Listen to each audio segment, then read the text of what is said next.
ते सन्माननीय राजसाहेबांबरोबर आम्ही बाहेर पडलो। पहिले आम्ही शिवसेनेमध्ये होतो, नंतर मनसेमध्ये आम्ही आलो आणि मनसेचं कार्य आम्ही पुढे चालू ठेवलं। महाराष्ट्र नवनिर्माण सेनेनंतर मध्ये आम्ही नगरसेवक झालो, पहिले शाखाध्यक्ष झालो, नगरसेवक झालो, विविध पदं भूषवली।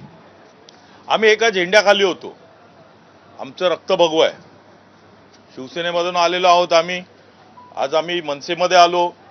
मनसेमध्ये आल्यानंतर ज्या पद्धतीने आता जी युती चालू झालेली आहे, जे हिरव्या लोकांशी जे जॉईन झालेली लोक, त्यांच्यामुळे त्यांच्यातलीच लोक जी तुटून गेलीत, त्यांनी दुसरा पक्ष स्थापन केला, अशा लोकांनाच साहेबांनी जवळ केलं आणि त्या लोकांना जवळ केल्यानंतर त्या लोकांनी पूर्णपणे त्या पक्षाचा ताबा घेतला, पूर्णपणे ताबा घेतलेला आहे। पूर्ण आमचा पक्ष साहेबांनी सरेंडर केलाय त्यांना।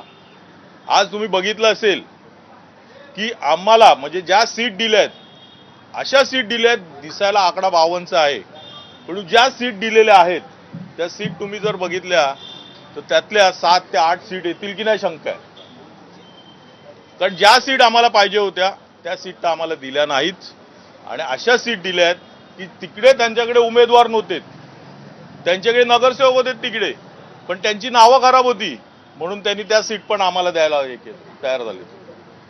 माहीम, दादर, वरळी, शिवडी, भांडूप या ठिकाणी ज्या ठिकाणी आमच्या सीट म्हणजे जिकडे मराठी माणसं